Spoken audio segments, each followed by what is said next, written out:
Ils sont cousins à plaisanterie, mais au-delà de cette relation, ils sont liés par un pacte sacré, pacte qui interdit tout mariage entre ces deux peuples frères. Il s'agit des Bozo et Dogon, deux communautés qui vivent en parfaite harmonie. Focus dans ce journal sur ce lien ancestral entre ces deux ethnies de notre pays. Les 3 meilleurs élèves admis au DF des académies des différentes régions et du district de Bamako poursuivent leur voyage intégrateur. Après Bougouni et Sélingué, ils sont à Sikasso pour découvrir les merveilles de la cité de Kénédougou. Les temps forts de l'étape de Sikasso dans quelques instants. Il est 13h, ravi de vous retrouver. Bonjour à tous et bienvenue dans cette édition d'information. Un phénomène naturel a été constaté dans la localité de Trungumbe, région de Nyoro. Ce phénomène se manifeste par des bruits étranges provenant du sous-sol. Une mission de la Direction nationale de la géologie et des mines s'est rendue sur le terrain du 31 août au 3 septembre 2022 pour des recherches sur ce phénomène. Là-dessus, écoutons Brahima Djigiba, chef du centre de documentation et d'information de la DNGM, chef de la mission. Il est au micro de nous, Sissoko. Du point de vue géologie, le village de Trungumbe est situé sur une faille, au contact de deux lithologies différentes, les calcaires et les schistes. Donc, qui dit faille, dit une zone de faiblesse dans l'écorce terrestre. Donc, nous avons pu dénombrer 30 forages d'eau. Ils sont tous positifs. Nous avons fait ce travail, c'était pour confirmer réellement la présence, c'est-à-dire la présence probable d'une rivière souterraine. Donc quand nous avons compris ça, nous sommes partis sur le terrain faire des observations. Nous avons vu sur le terrain, en surface, les calcaires qui affleurent, c'est-à-dire les calcaires qui sont visibles, sont fissurés. Et les grès, les schistes là dont j'ai fait allusion, aussi sont fissurés dans les rivières. L'eau souterraine contient du gaz carbonique. Les eaux de ruissellement aussi contiennent aussi des eaux acides. Avec des eaux de ruissellement chargées de gaz carbonique qui favorisent la dissolution des roches calcaires à l'intérieur du sous-sol, créent des cavités.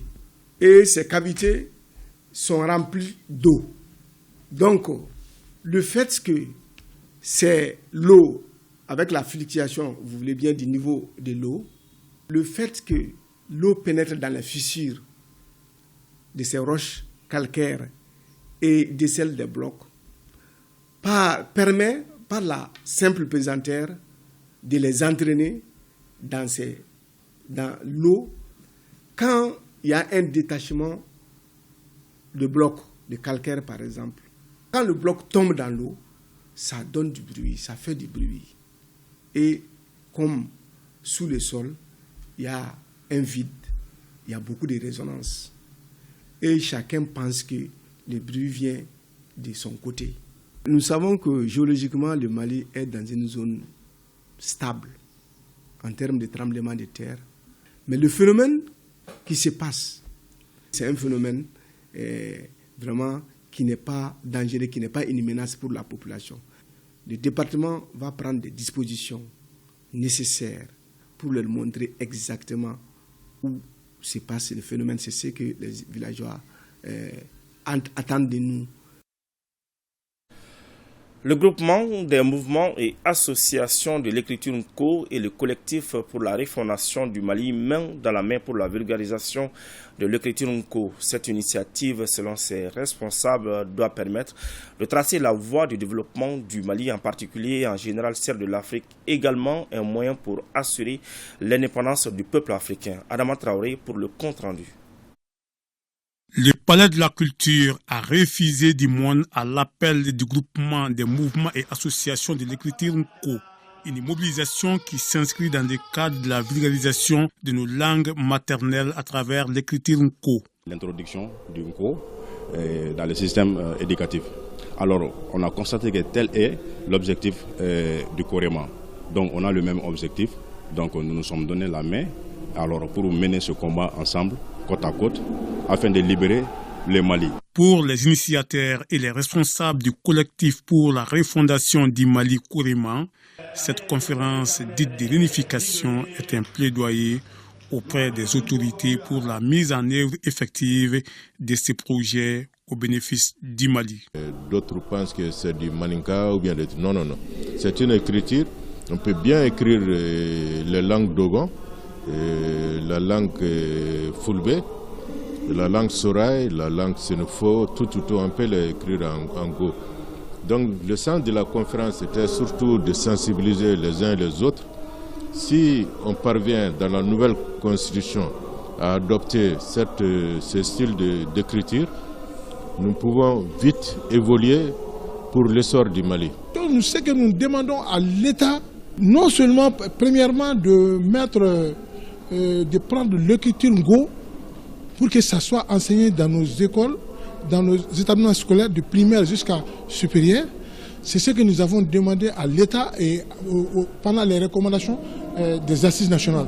Les projections ainsi que l'exécution de l'hymne national et la minute de silence aux victimes du terrorisme ont marqué cette cérémonie.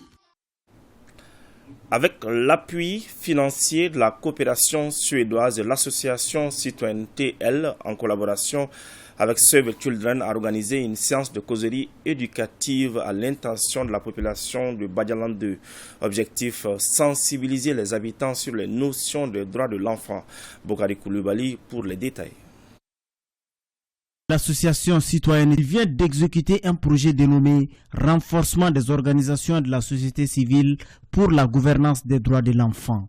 Un projet initié par Save the Children qui vise à promouvoir les droits de l'enfant. Cela à travers des sessions de causerie éducatives dans certains centres d'écoute communautaire du Mali. L'association Citoyenneté, elle, est une jeune association créée par les jeunes dames qui œuvre pour la promotion des filles et des jeunes femmes.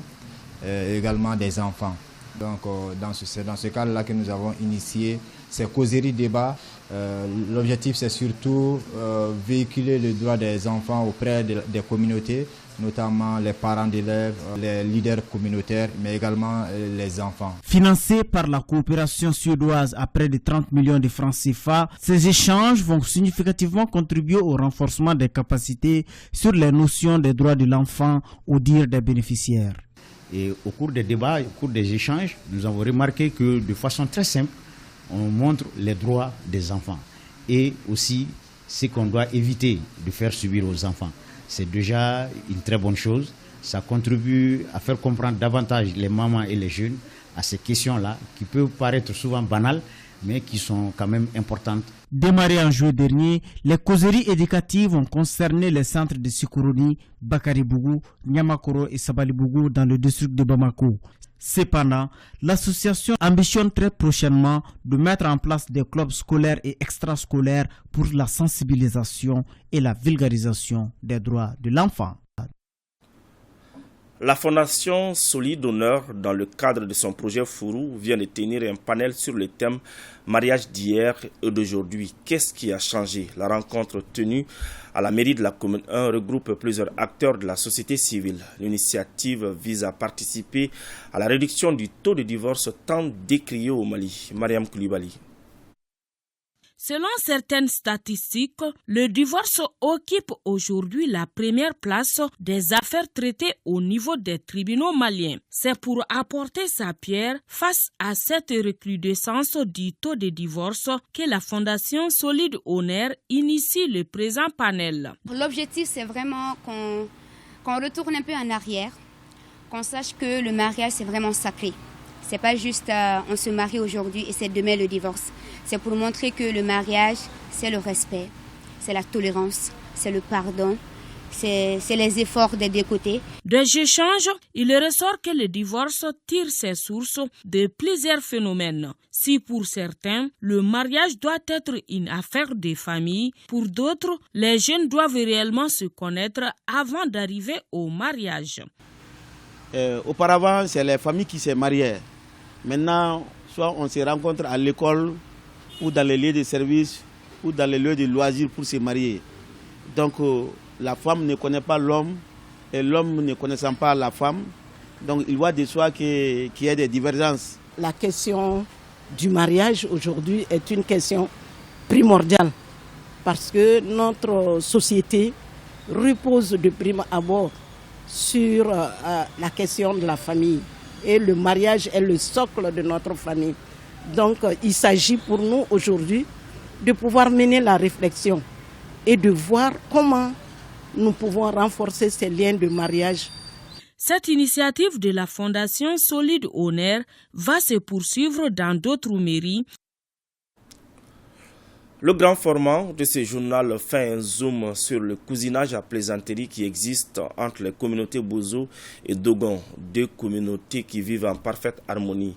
Mais au-delà de ce cousinage à plaisanterie, ces deux communautés Bozo et Dogon sont très liées par un pacte sacré, pacte qui interdit tout mariage entre ces deux peuples frères. Les raisons, c'est dans ce dossier signé Aliou Abdoulaye Touré et Yacouba Koné et Abdoulaye Diop.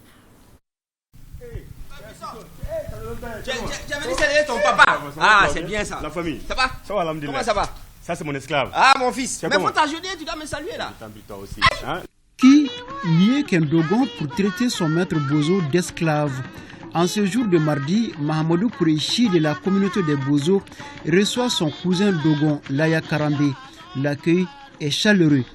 Chaque matin, normalement, tu dois venir me saluer. Aujourd'hui, tu es en retard. Comment ça s'est fait que tu ne dois pas venir? Les Bozo et les Dogons. Tout d'abord, je suis un Bozo, le papa des Dogons. C'est le cousinage. C'est un pacte qui a été scellé depuis des années, bien avant l'Empire du Mali.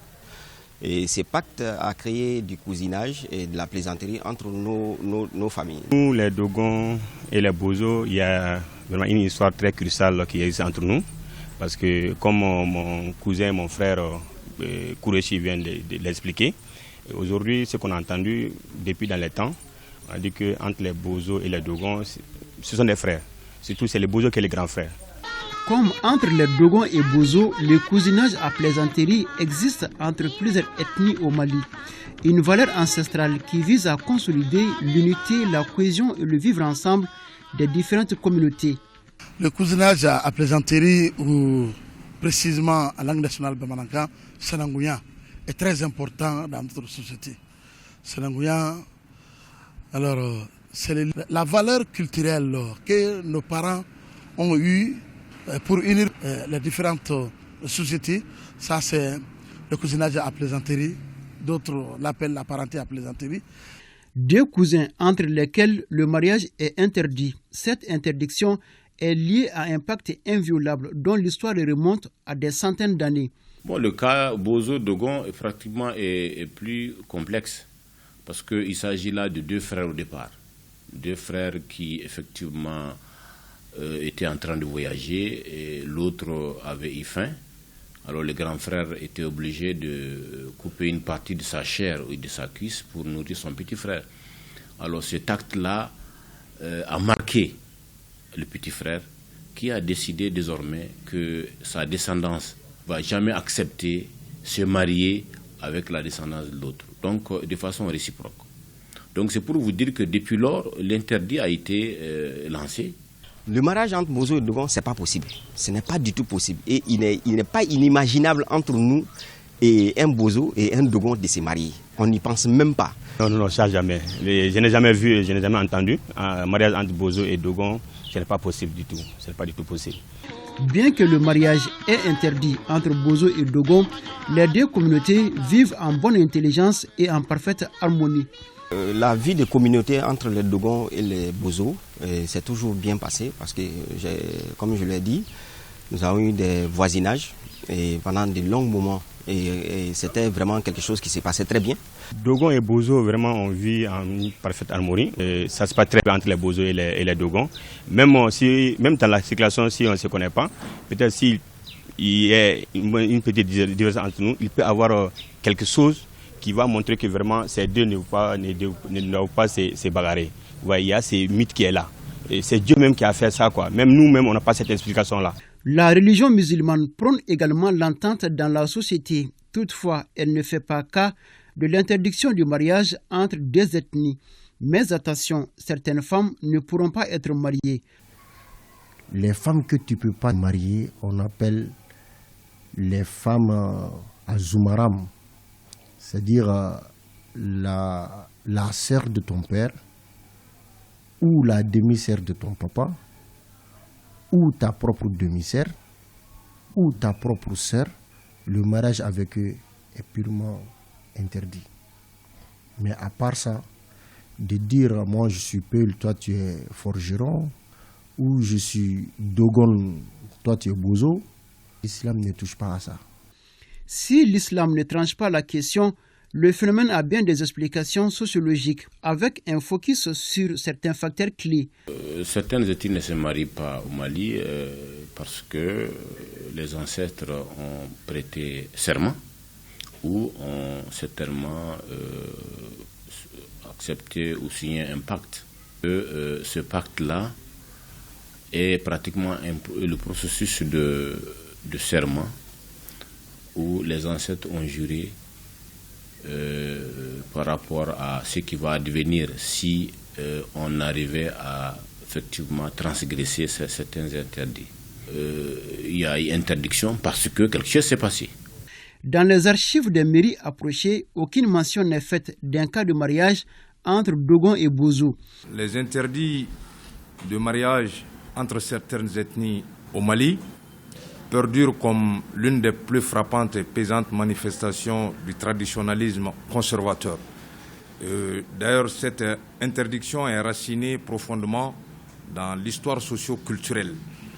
Cet interdit perpétue le souvenir du don de la vie et de l'amour entre deux frères. Et durant ma carrière, je n'ai jamais célébré un tel mariage. Voilà. Loin d'être un mythe, l'interdiction du mariage entre les communautés Dogon et Bozo résiste au temps. Ni la religion, encore moins la modernité, n'ont eu raison de ce pacte qui demeure inviolable. D'accord, on s'est dit après. Maintenant, tu as toutes mes bénédictions maintenant, parce que tu es passé prendre la bénédiction. Merci. Maintenant que Dieu t'accompagne. Merci. Tu t'es parti de Dogon, hein? Tu as compris. C'est parti à Dioula pour le concours d'entrée à l'Institut de formation des maîtres. Pour cette année, l'Académie de Dioula enregistre 1332 candidats répartis entre 2 centres avec toutes spécialités confondues. C'est le directeur du cabinet du gouverneur de la région qui a ouvert l'enveloppe du sujet de la première épreuve. Je vous propose de l'écouter au micro de Daniel Fomba.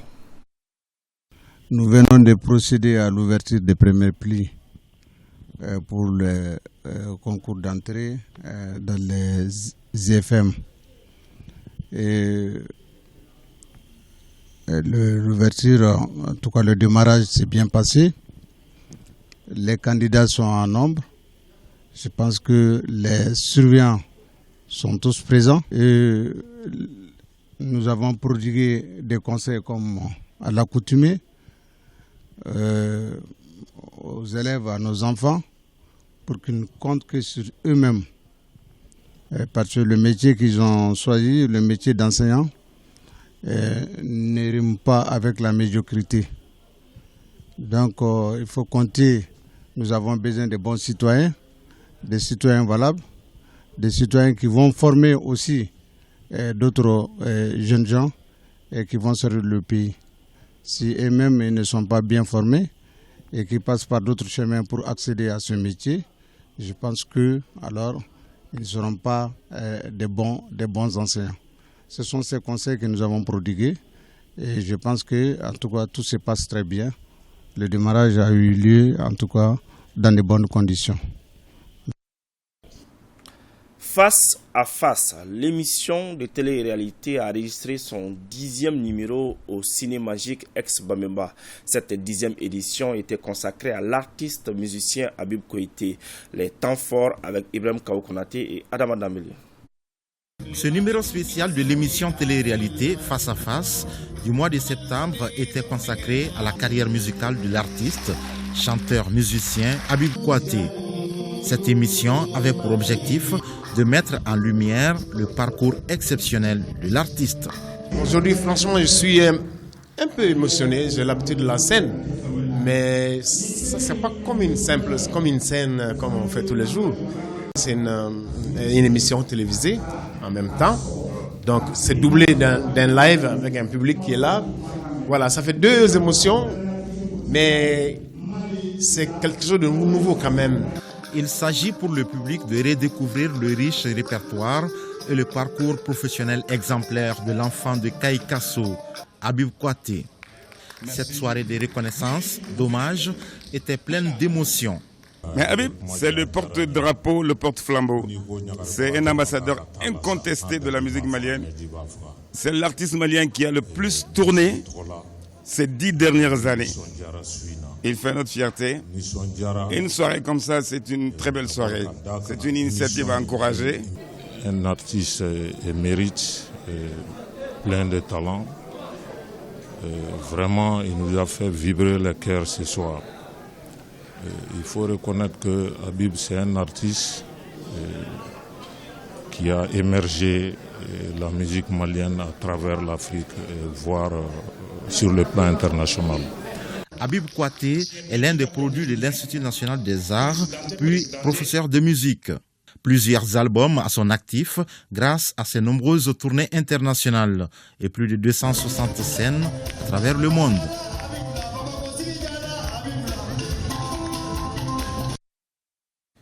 Oui, une 10e édition animée par l'artiste Habib Kouaté.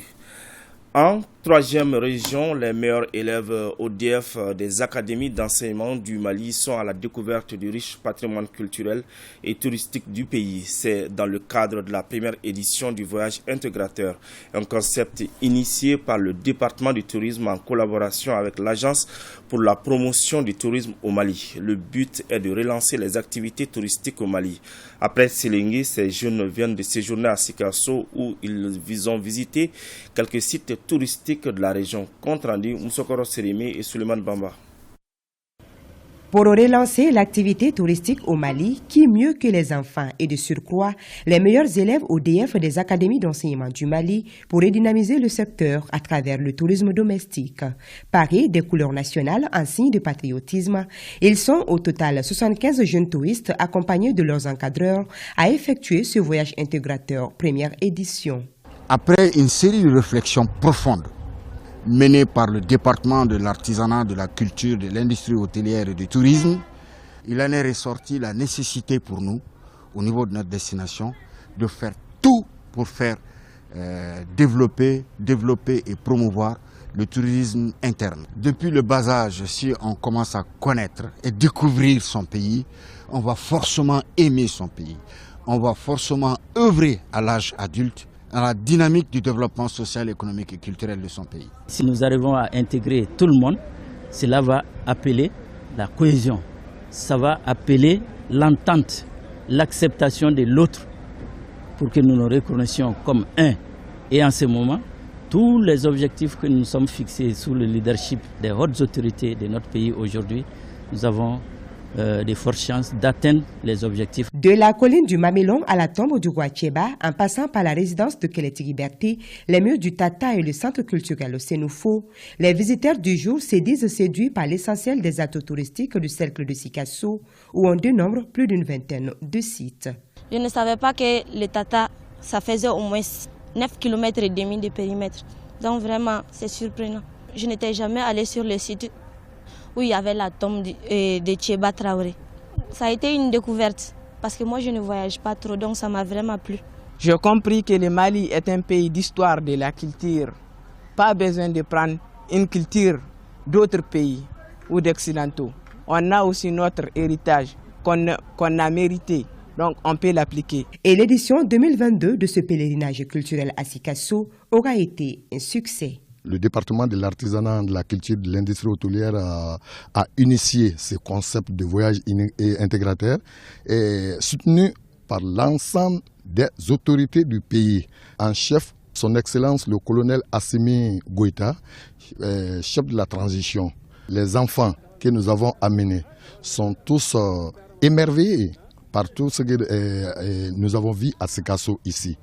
La première édition du voyage intégrateur est placée sous les signes de la cohésion sociale, de l'épanouissement culturel et de la formation citoyenne. Pour immortaliser leur passage dans la capitale du Kénédougou, les enfants ont planté plus d'une vingtaine de pieds d'arbres au groupe scolaire Amdalaï avec l'appui du service régional des eaux et forêts.